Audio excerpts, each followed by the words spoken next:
Hello, darlings. What day is it where you are?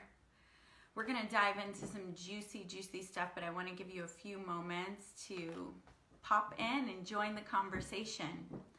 Interact with me.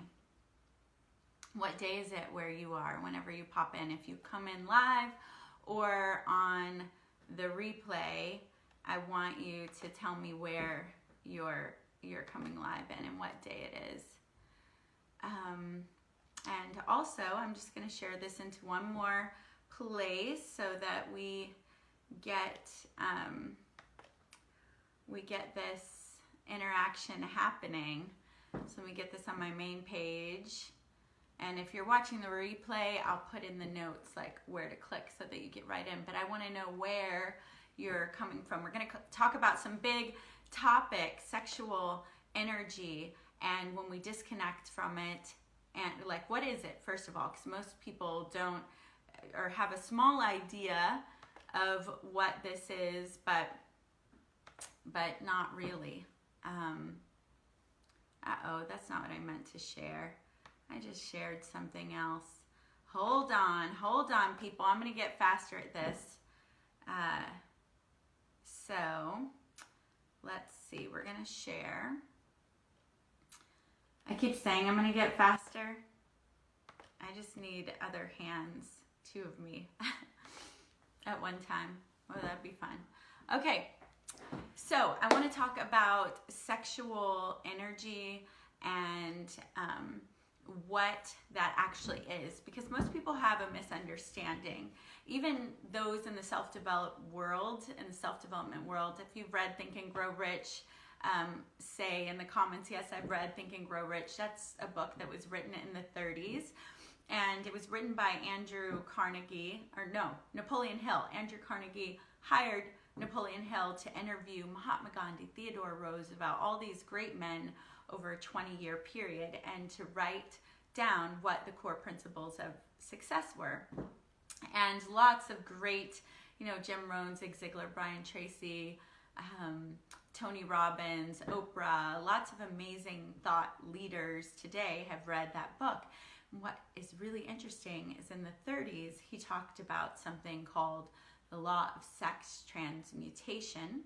And then you have all these tantric teachings and lots of other teachings that, hi, if you're here live with me now, I see someone's here with me, say hello and where you're from, where you're tuning in from, and integrate with me. But here's the thing.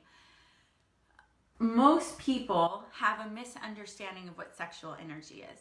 So what do you think sexual energy is? At first thought, it's like, whoa, the energy of, hey, I want to have sex and I want it to happen. But actually, sexual energy is much bigger, and it's much bigger than even the space that I'm holding right here, but I'm going to give you the example. It's this huge energy, and the act of sex is one, like, if that's the energy, then this little colored metallic pencil would be the actual act of sex and containing it. In our society, for the most part, most people would probably think sex energy was actually the act of sex or related to the actual act of sex. And so from that perspective, it's so contained and tiny, and so much of the energy is actually missed out on.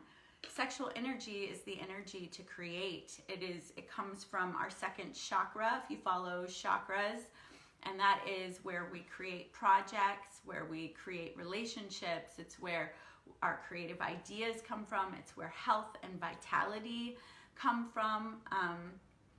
And it also is about sex and sensuality. But if you understand that it is a much bigger energy, then you understand, like, okay, there is a need.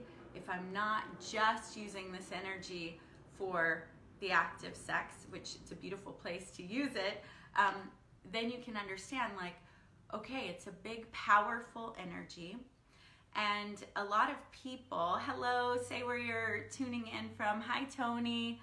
Yeah, so it's a big, and will you type in where you're tuning in from right now? Tony, good to see you. So it's a huge energy, and most people, not all people, but most people have it limited to one area.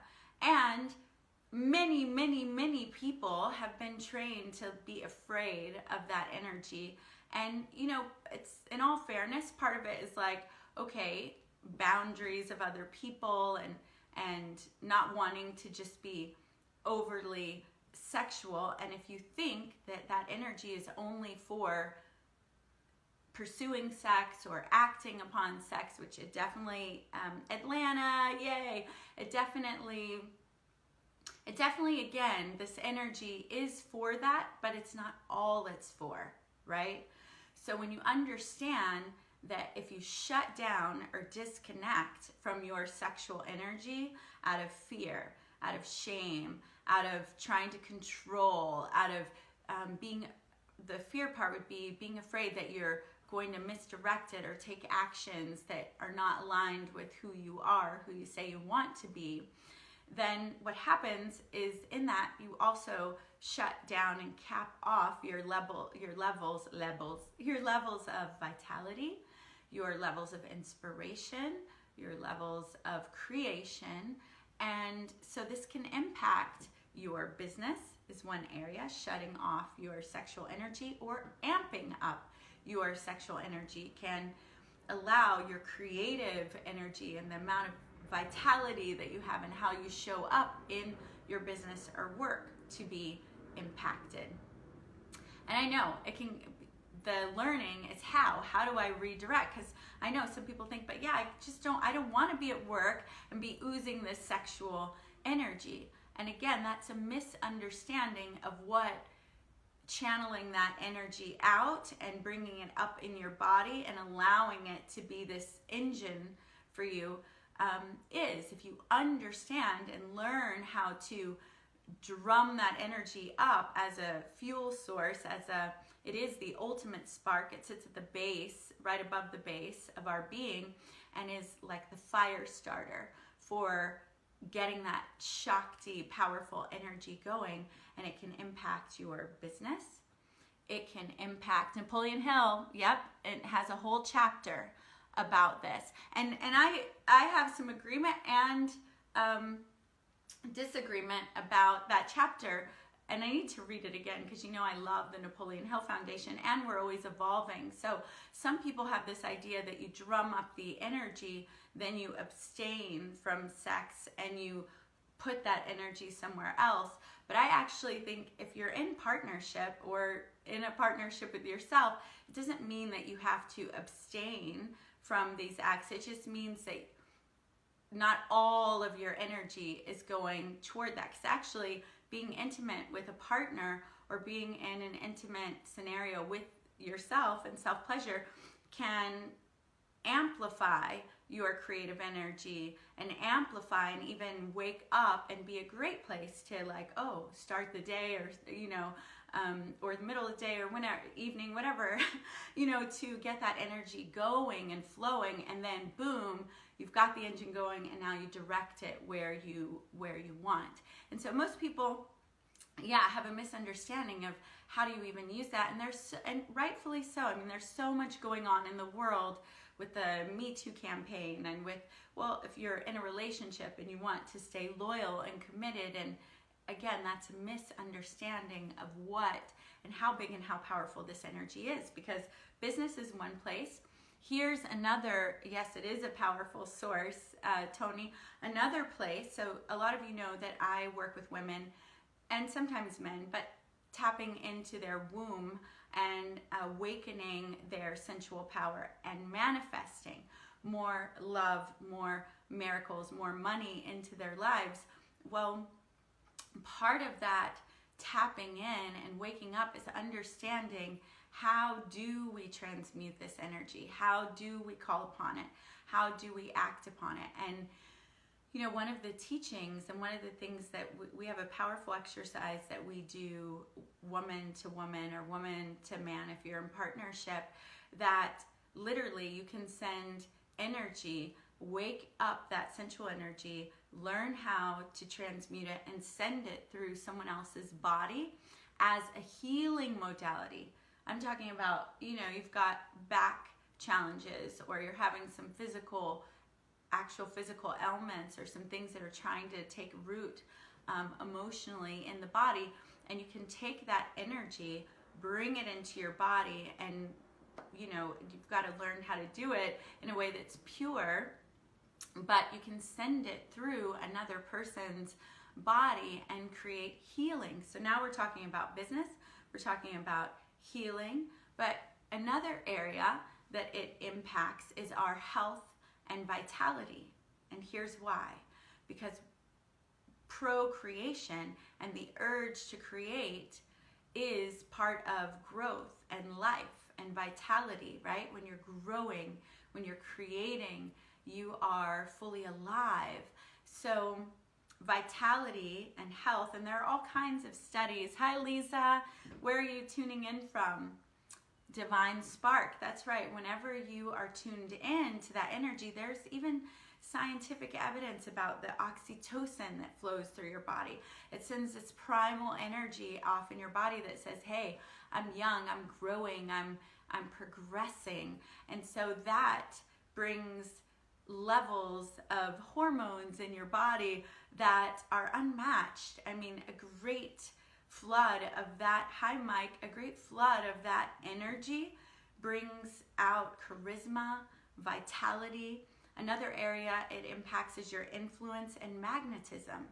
Because when we are tuned in to our sexual energy, our sensual energy, in a way that isn't creepy, but that is powerful and contained, and when it is out, it's shining out in a different, more powerful, lit up way, you are magnetic, you are charismatic, you are glowing, you are in spirit or inspired. So I've actually given you, I think, 4 areas right now: business, health and healing, vitality, and what else did I just say? Charisma and influence, because people can feel your power, your presence, your life force.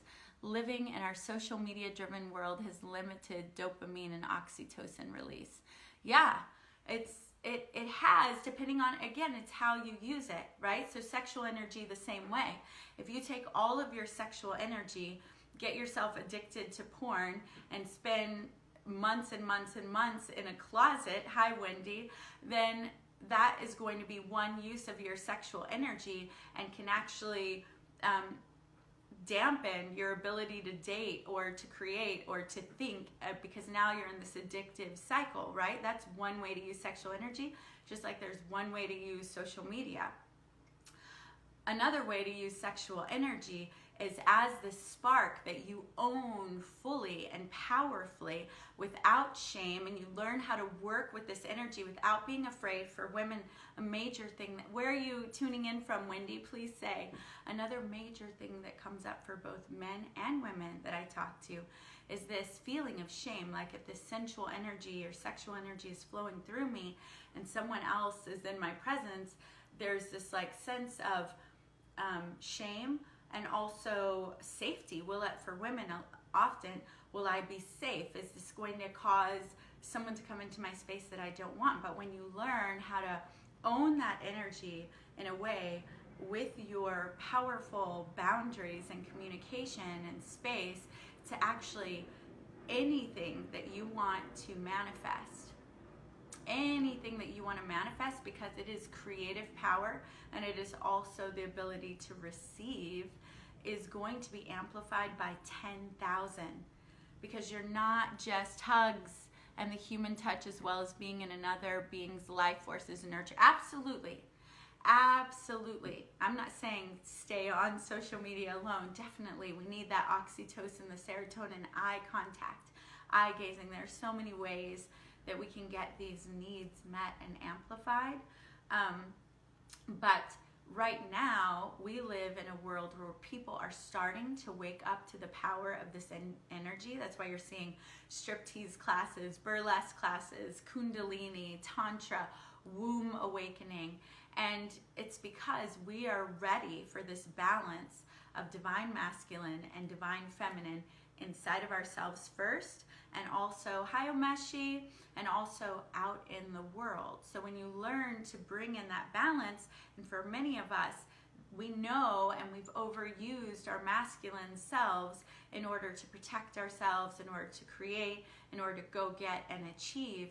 But bringing in this feminine and this sexuality into our world brings in the ability to manifest our dreams, to speak our truth, to receive what it is that we're asking for, as well as what it is that we even want, and then to energize that and to energize our actions with actual spirit instead of all grit and force and will power.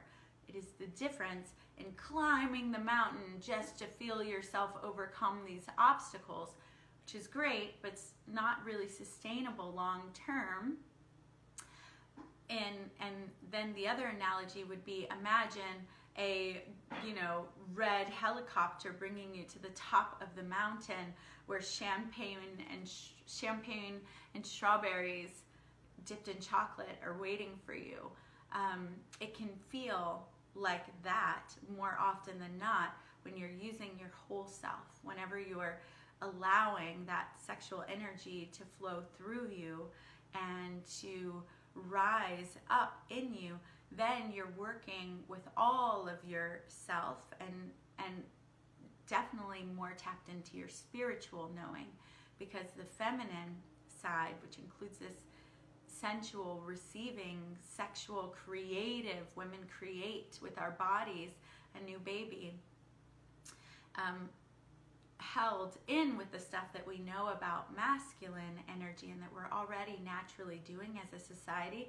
That is what allows you this manifesting with grace and ease. And then if you want to bring it into relationship and into dating, and even if you've been married for 25 years and are totally in love and committed, when we do things from a place of shutting down our sexual energy because we want to be loyal and we're scared of our thoughts, or we're scared of what that may bring in, it shuts down our sexual intimacy in our own relationship, because you can't just turn it off, turn it on, turn it off, turn it on.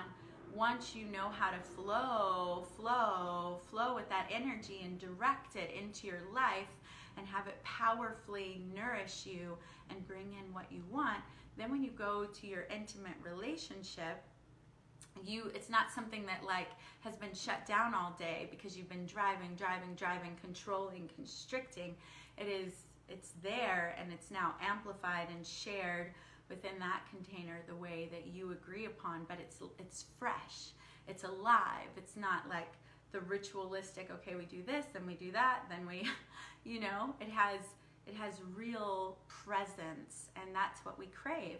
Oftentimes the reason people go outside of their relationships, and I have no judgment on people with open relationships or those other ways of doing things, but for people who don't want to go outside of their relationship and end up, it's because we've shut down our sexual energy so much that you are living in this space of control, and it's from a good heart because you want to make sure you're protecting yourself, you're protecting your relationship. But then you get in these very rigid kind of ways of being within the relationship that start to feel stale. And so you start craving something live and fresh. And because you've repressed, the body ends up bringing out this reaction to someone new, or this desire for something or someone new. And sometimes something new is needed, and that's between you and your partner. Let's see, I've got society's dogma has put me in a very challenging, I'm going to come back to that, Tony, because I can't read the whole thing. What tips do you have to help sexual energy flow better? Awesome, Omeshi, so you should come to one of the free classes that I'm going to be doing, and we should also connect about the group that I have, because I go really deep and I teach a whole hour of stuff that we're in a couple months now, and it's very powerful because I could go on, and we hold a container for you to practice just like you do in the gym. But some of the energy tips that I can give right here is just one, being aware and allowing yourself to, when you feel sexual energy coming. First of all, I would purposely prompt the flow of sexual energy. And I would do that. Hi, Adriana. No, Meshi and Adriana, I want you to type in where you're tuning in from. So first of all, definitely prompt the energy. And there are all different ways to do that. You could create a list of pleasure songs or songs that get you like feeling smoky and hot, and listen to those in the morning while you're getting dressed or putting on your makeup. You could gently massage your own skin, kind of tickle your skin in a gentle way. If you're with a partner, you could have a lovemaking session. Those are a couple quick ways to like amp it up. Then take it inside of your body and just set the intention that you infuse that energy into everything that you're doing in an appropriate way. All right? So what if you don't wear makeup? You don't have to wear makeup. You could, when you're getting dressed, when you're showering, when you're, getting ready for the day, like dance around, sway, like, I'm sure there are some songs that you've got that get you going, right? Yeah, so get the energy flowing, bring it into your body, and then set the intention that your highest self, that spirit, helps you to infuse that into what you're doing, to bring it into what you're doing, and that it's in an appropriate and safe way. And then don't judge yourself about it. Like let those desires come up, let them come through, and just know that when you choose to block them or bury them, that again, you're shutting down the whole thing. You're capping off your levels of creativity, your levels of magnetism, your levels of spirituality. And I have a whole master class in my women's group coming up on how do you let this flow. And for women, it's, this can be a sticky thing because you want to let it flow, but then you don't want some jackass to come up and grab your ass or to think that you're trying to do something with them when you're not. So, but shutting it down isn't the answer either. So understanding how to work within those boundaries. Hi, Miss Daly, and I'm going to be teaching a class in CEO Diva Mind tomorrow, Miss Daly, about anchoring in to our wombs and our femme power and abundance. So look for that announcement today. So let's see, I was just talking to some girlfriends about your orgasmic living class. Yay! I think we could all use some of that. And I can't read all the comments right now, Omeshi, so I'm going to read the rest of it. And you and I, Omeshi, book a call because I want to talk with you. We could do something special just for your girls locally, but also I have this amazing group that I think you would love, and we do live classes in there on Zoom, and it's still super friends and family price. My ads go out October 1st. But and anybody else who wants to book a one-on-one, it's complimentary to look at working further.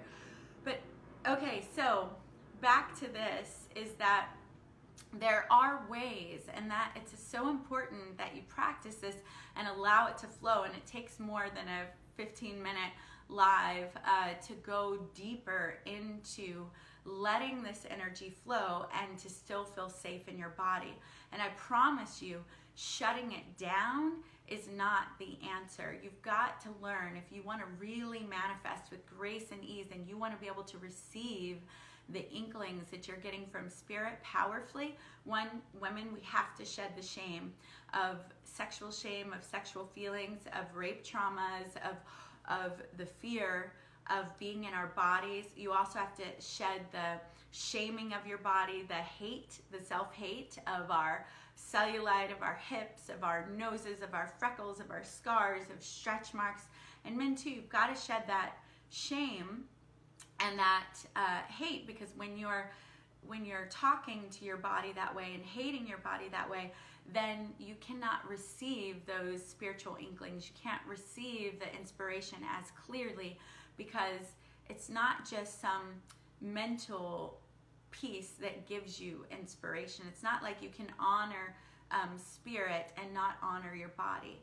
Your body sends you signals, and your body and that sexual sensation and sensual energy gives you the ability to receive your deepest knowings and to understand what is right for you and what the next best step is and where your magical lit path is. In order to really fully sense that, you've got to be tuned in to your sexual sensual energy. Can't be blocked and shut down there. And 2, you've got to understand how to do that in a way that's safe and appropriate for you and other people. And 3, you've got to be in a place of harmony with your body. So loving your body and honoring its messages to you. All right? So hello, ladies that have just popped in, please say where you're in and please watch the replay. You can go to adoracrystal.youcanbook.me and book a complimentary session, and we'll focus on you and your I'll give you some real life strategies about how to work with what it is that you're wanting to create and manifest in the world, and what may be blocking, and how to release that and do this with more grace and ease. And I'll also share with you about how to come to work with me in my group, or if you're really needing some deeper private stuff, you can. But for most people, the group work is super duper powerful. And we're starting a whole the next 30 days are dedicated in my group to sacred union and to twin soulmate type relationships. So how do you create that within yourself? And then how do you have that mirror out in your life? And so we're going over sacred sexuality, and we've got some juicy fun practices and accountabilities coming, and the women are loving it. So definitely do that if it calls to you. And I only want soulmate clients, so even if you book that call and that's all you want to do with me, it's perfect, because I go where I'm celebrated, baby, and I want you to do the same thing and totally soul aligned on every level, and that's the life that you deserve as well. Imagine a life where the people you're interacting with are only your favorite people in the world, and they also think you're the most awesome person in the world too. It's a juicy way to live, and in my opinion, the only way to live, because it's possible and available. And Tony, nice live. Thank you. I love sharing the love, and thank you for being here with me and staying on. So watch the replay, share it with someone if you found it valuable, or you think that they may find it valuable. If you're not in my community, please hop on in, because we got some good, juicy, life-giving stuff, and it's what we need right now. Men and the masculine have feminine in their beings, and women, when we come into our power and our divine feminine, we are so generous, we are so loving, we are so lit up that we rebirth the masculine, and we bring out of them the best, most grandest versions of who they are, and they're ready as well. And men in general, your inner feminine, I know, is calling for this balance as well. And now is the time. We rise together, darlings. All right, lots of love. Bye.